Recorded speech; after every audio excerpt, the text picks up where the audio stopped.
Existem algumas teorias modernas, né, isso acaba provocando muita confusão, como a The Coming Race, né, a raça que está chegando, que confundem esse local espiritual com uma tecnologia escondida dentro da Terra Oca, dentro do submundo, no caso, né? Terra Oca é uma forma de falar do submundo. O que é a Terra Oca, basicamente?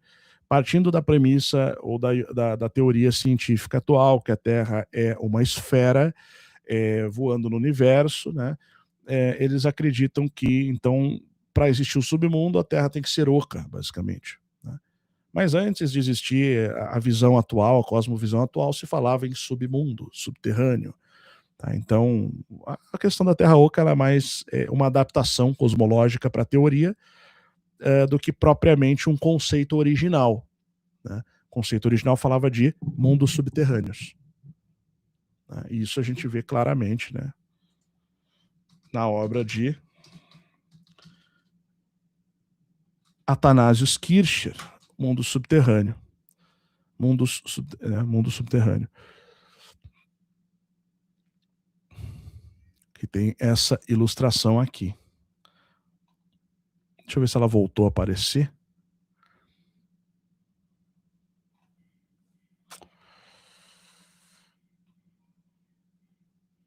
Bom,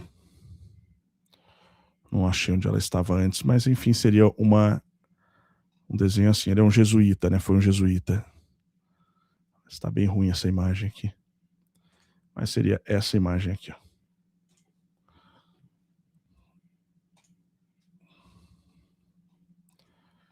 Tá, então aqui a gente já tinha, evidentemente, a cosmovisão presente, né, atual, e aqui os mundos subterrâneos.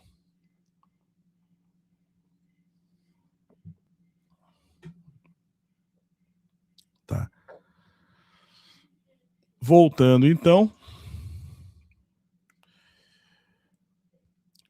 esse mito descrito por Heródoto, pai da história, Píndaro, a Hiperbórea seria um continente ártico primordial, lar de uma raça solar e dourada que vivia em eterna bem-aventurança. Seriam seres mais evoluídos, que passaram a se manifestar na Terra. Assim como para os gregos, originalmente também os deuses do Olimpo eram todos seres superiores, eram tidos como deuses, eram venerados, né? Muito embora tivessem um caráter bem semelhante ao humano, né? Acertando e errando.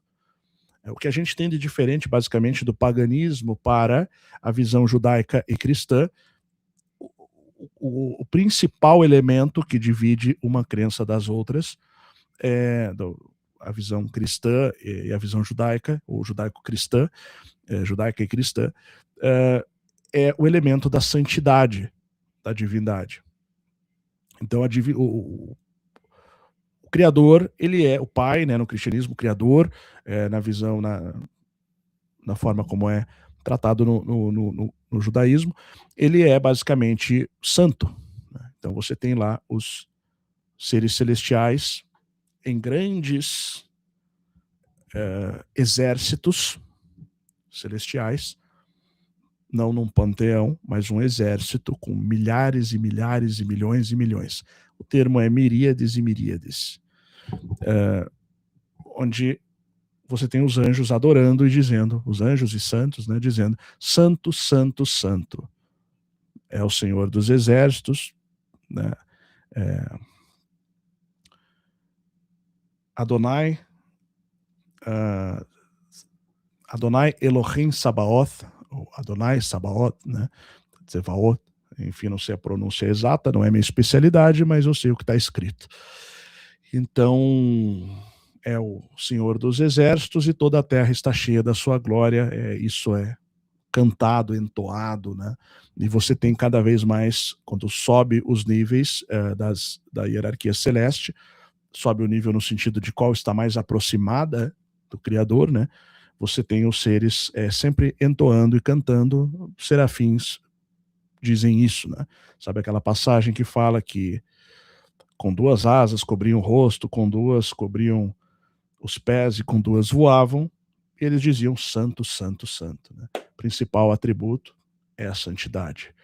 Então, o arquétipo que Cristo vem trazer é o aperfeiçoamento ao ser humano em direção à santidade.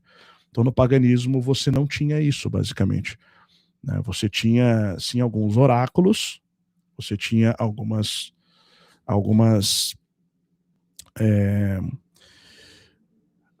formas que eles consideravam de purificação, né? Para algumas sacerdotisas e tal, que tinham que se manter puras, mas não tinha esse atributo da santidade verdadeiramente. Isso é realmente uma divisão de eras, quando o Criador, né, o Pai da eternidade, ele se manifesta e resolve estabelecer a sua ordem no mundo, tá? Que antes era delegada, conforme está escrito em Salmos 82, às divindades, aos Elohim, a outros seres celestes.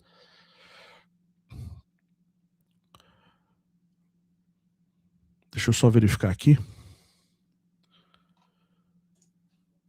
Donato Vapo. Halley, o do Cometa, e Leonhard Euler, o da função de X na matemática, acreditavam em uma terra oca. Interessante.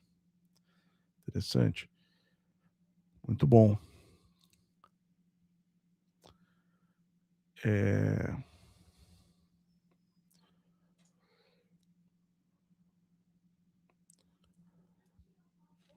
eu só responder. Julian Noronha, perdão.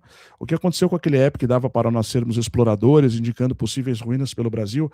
Então, esse app, ele acabou não tendo continuidade, né? A gente avisou ali o pessoal que estava assinando tudo, e agora ele está dentro do Alavanca, tá? A gente colocou ele dentro do aplicativo novo, como ele já existia, estava ali, a gente trouxe o Redescobridores, o nome do aplicativo, e colocou ele dentro do Alavanca como uma das funções ali, tá? Então, ele está ali, assim, é um bônus dentro do Alavanca, ele voltou, digamos assim, tá? O Alavanca é focado para trabalhar pela internet, né? Trabalhar online, o link está na descrição, mas a gente trouxe, já que é o aplicativo nosso, né, uma app, então a gente colocou de volta ali o Redescobridores, tá? Maria, disse, Márcio, já estive no mundo intraterreno, não sei explicar como fui parar lá e não sei como sair, mas foi incrível. Muito legal. Pessoal, deixem o like, tá? Deixem o like. Obrigado, Júlia. De nada, ou melhor dizendo, né? Curso Apocalipse nas Estrelas, link na descrição, yeshua.alendanuvem.com. Então, pessoal, o link está na descrição e fixado no chat. Ok, pessoal? Deixa eu voltar aqui, então. Eu vou até deixar aqui o QR na tela um pouco. Vou deixando alguns aqui, vou passando.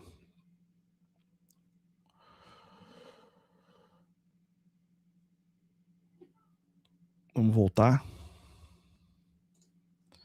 Ok.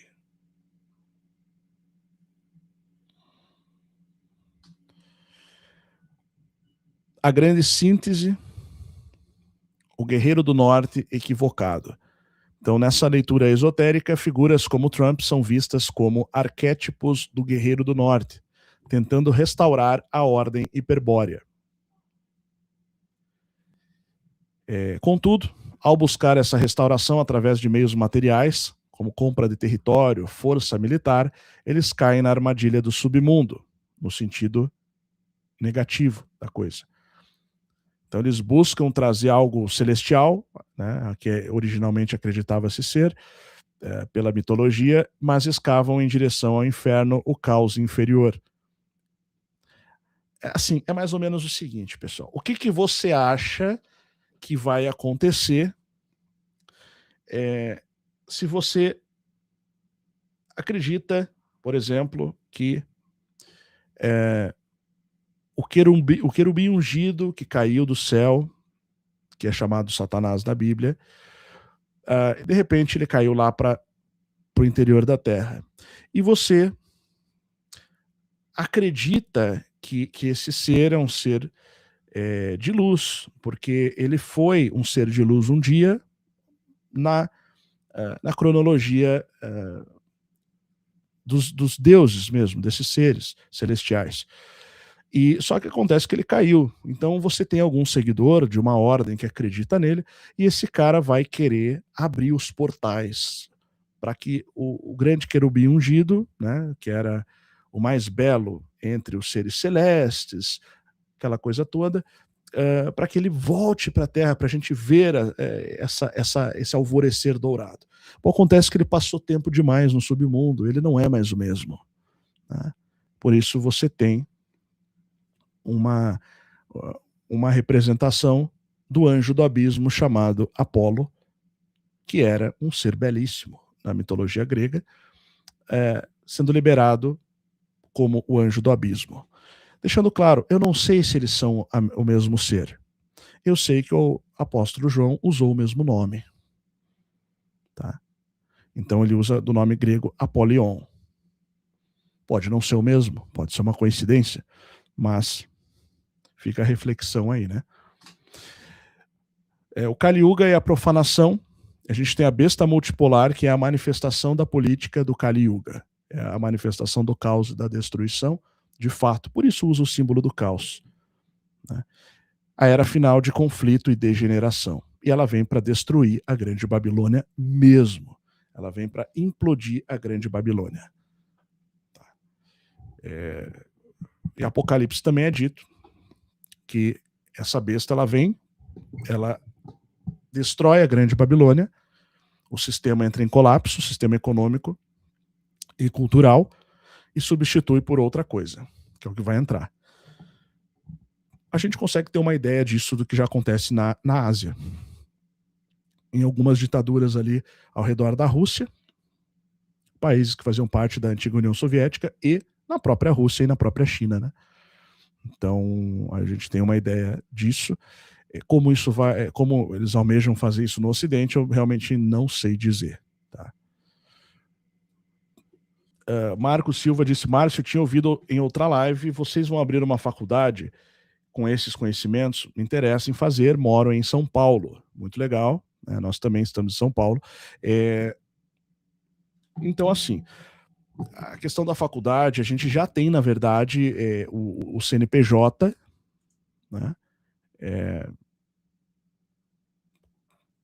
Com a finalidade de oferecer cursos de pós-graduação, mas para ter a faculdade de fato, como houve uma mudança na legislação, está respondendo, a gente precisa agora mudar para ter a nossa própria faculdade. Não dá mais para fazer isso em parceria com outras instituições como podia. Foi uma maneira que o governo fez, agora ele está mudando a legislação para isso, já para impedir que surjam cursos de pós-graduação fora fora do seu controle, de fato. Tá? Então, aí a gente lançou o Centenário, né, que eu falei na live de ontem, que é justamente para quem quer apoiar esse projeto. Tá? Ele tem ali também uma cupom 50, com tudo com letra maiúscula e tudo junto, para quem quiser ali. A gente abriu aqui os primeiros planos Centenário com 50%, para quem quer tornar possível a gente fazer a sede física. Tá? Então eu vou divulgar, eu vou deixar para falar isso nas próximas lives, mas quem quiser, entra lá em sãobrandão.com.br e tá lá já. Então a gente tem sim o objetivo de fazer agora essa segunda etapa. A gente já tem o Instituto há 6 anos, né? Então a ideia é trazer pós nesse sentido, e tudo no seu tempo, uma coisa de cada vez. Tá? Mas quem quiser somar forças, sãobrandão.com.br. Bom,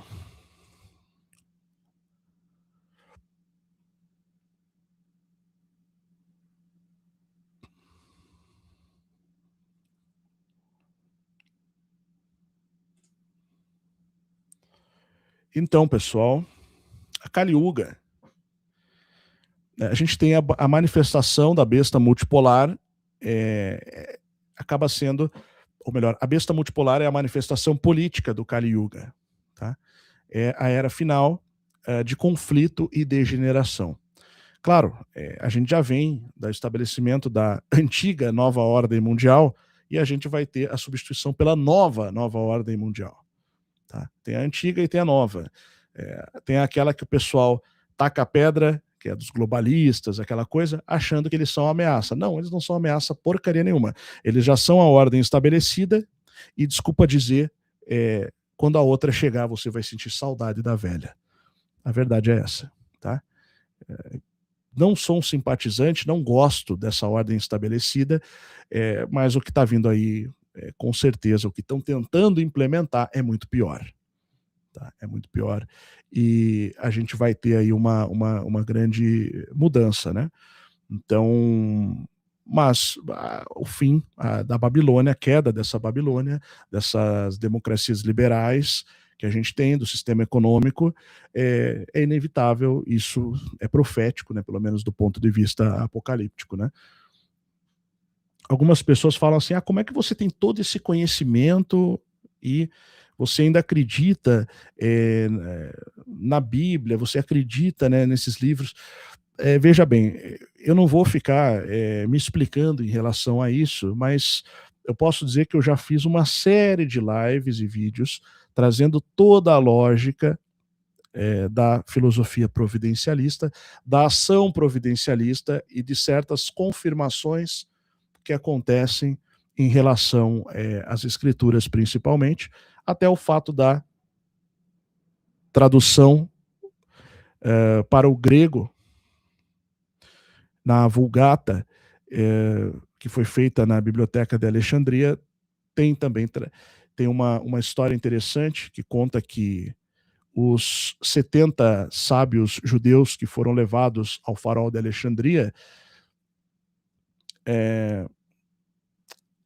a região do farol, né, para escrever em quartos e aposentos diferentes, eles terminaram de forma exatamente igual todas as traduções, os escribas, e isso é tido como uma evidência de confirmação de que realmente aquela tradição hebraica foi trazida com perfeição por causa de uma intervenção divina, e se você fala uma coisa dessas, sinto dizer, mas você realmente não conhece o metafísico, ou melhor, o transcendente.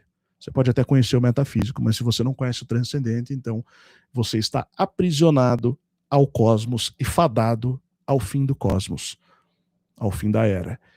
Então, para você entender que existe uma ordem transcendente e ela não é a mesma ordem necessariamente que você encontra no metafísico, é preciso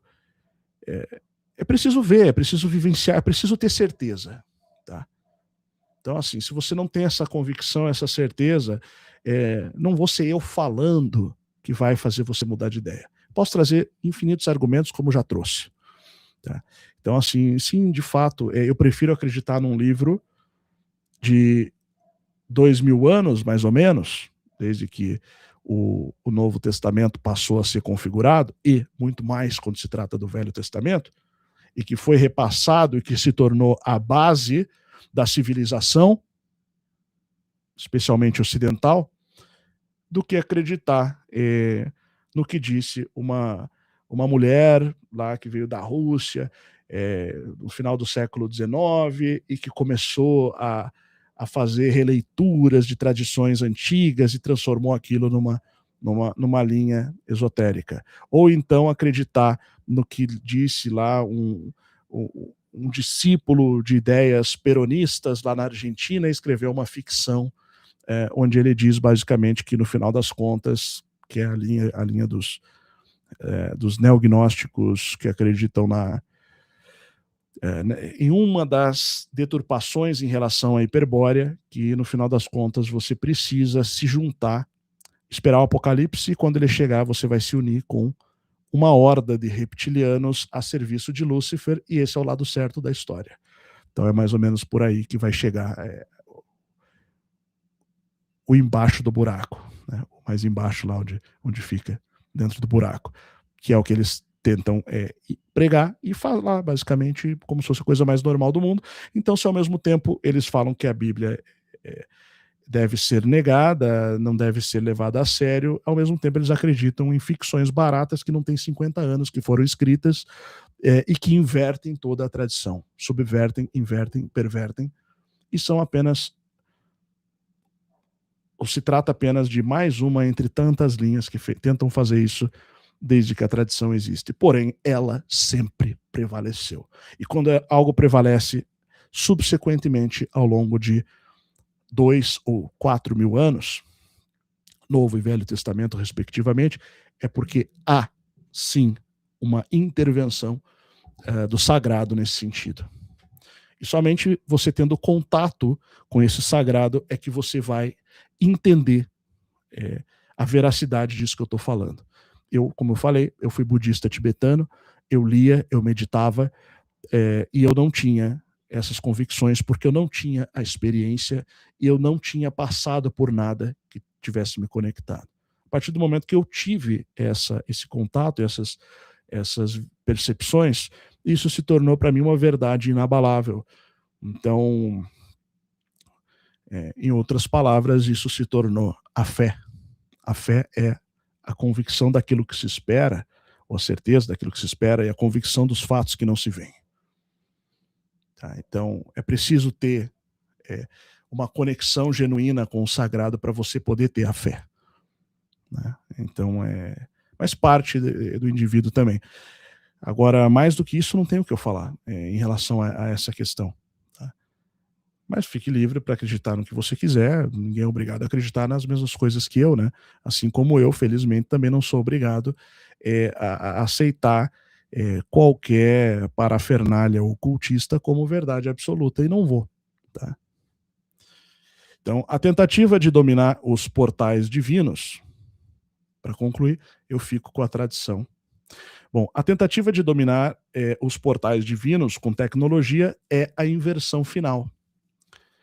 Tá? A besta não controla o portal, ela é consumida por ele. A busca pela Groenlândia é a abertura de uma caixa de Pandora metafísica. Então existem coisas que são relatadas nos tempos finais que somente uma abertura metafísica poderia explicar. Uma invasão da Terra por espíritos semelhantes a rãs que vão corromper todos os reis e vão levar a uma série de problemas no mundo, seres demoníacos que vêm e estragam as águas do mar, corrompem, né? Então, ao mesmo tempo que há uma ação divina, há uma permissão também para que o que há de baixo invada a superfície. Então, conclusão, uma porta que não deve ser aberta. A convergência entre a geopolítica de Trump e a ciência, ou as tradições da Terra Oca, e o misticismo tibetano apontam para uma única verdade, que o Polo Norte é um limiar. É um desses limiares que talvez nós, enquanto raça humana, não estejamos prontos para lidar.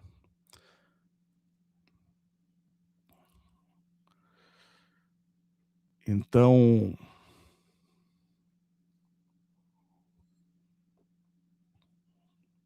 tentar arrombar as portas do céu com as armas da terra resulta apenas na liberação das sombras do submundo.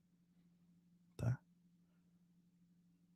Isso é algo que aquela série da Netflix, Stranger Things, expôs e retratou muito bem. Então, o que quer que eles estejam querendo com a Groenlândia, coisa boa não é.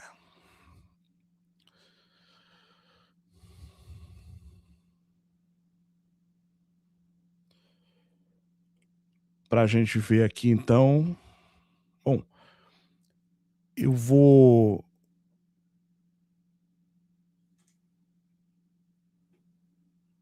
Só uma coisinha aqui, pessoal. Deixa eu só localizar aqui.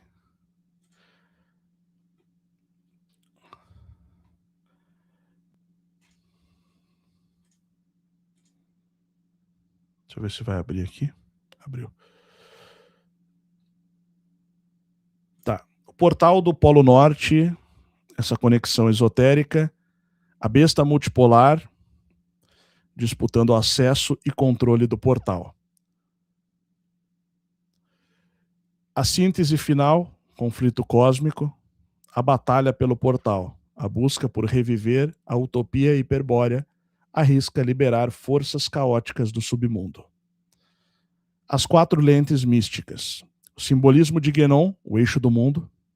Polo Norte como centro espiritual original, vinculado a Shambhala tibetana, mas o portal hoje leva ao caos materialista. Então, muito embora seja uma tradição primordial, espiritual, relacionada a coisas que são, em essência, positivas, né? A ações positivas ali, a virtudes armazenadas, há muito armazenadas, querer fazer uma liberação disso, hoje em dia, acarretaria em liberação de forças hoje aprisionadas também no submundo. O portal ártico, então, ele se conecta a reinos subterrâneos sagrados, como a mítica cidade ou região chamada Agartha. Na tradição tibetana é o acesso a Shambhala.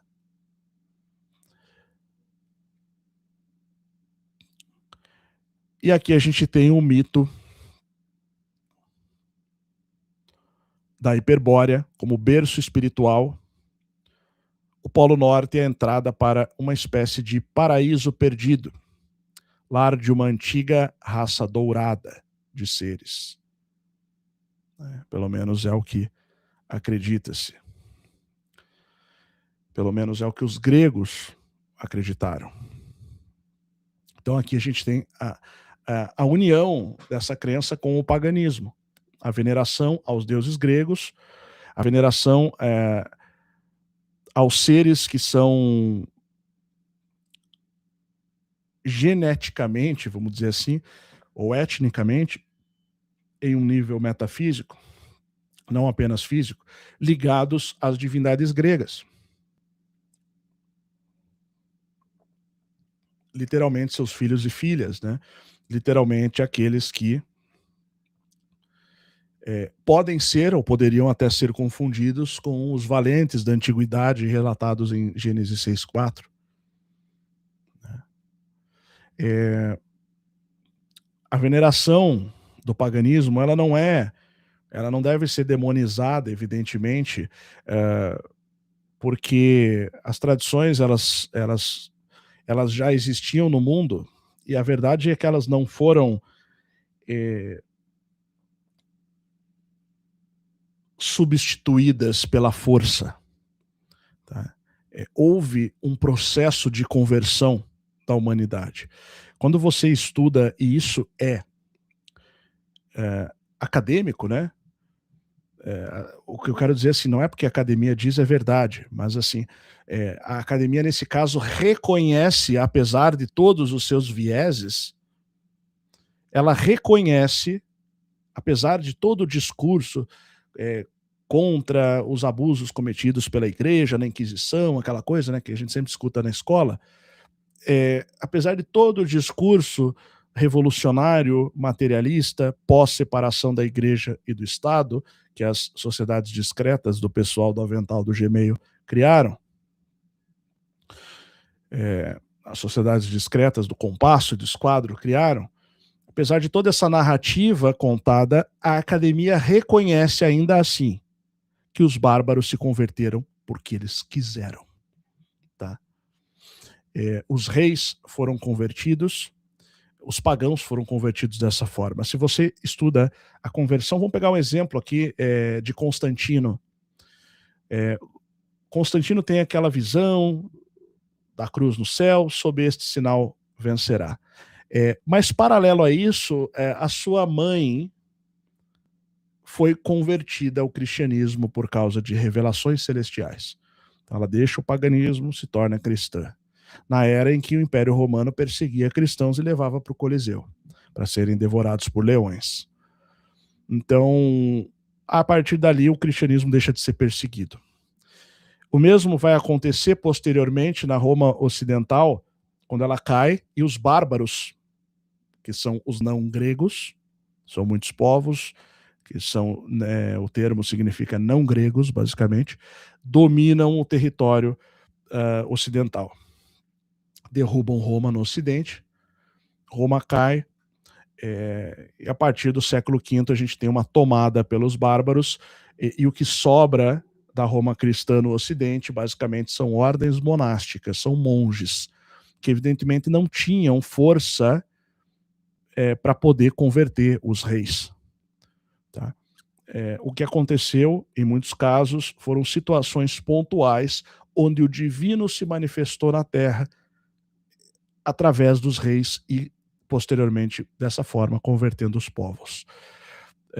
Foram milagres, foram ações dos próprios monges, né, os mosteiros que curavam, tratavam das doenças, né? Era muito comum o pessoal cuidar, ter hospitais, claro, não hospitais, né? Mas cuidar dos doentes, basicamente. Não existia o conceito moderno de medicina, mas já se praticava a caridade, né? Então era uma virtude cristã e isso foi gradativamente convertendo os bárbaros que foram entrando e, em muitos casos, com curas milagrosas e situações que fizeram com que reis tribais fossem se convertendo e tornando-se cristãos.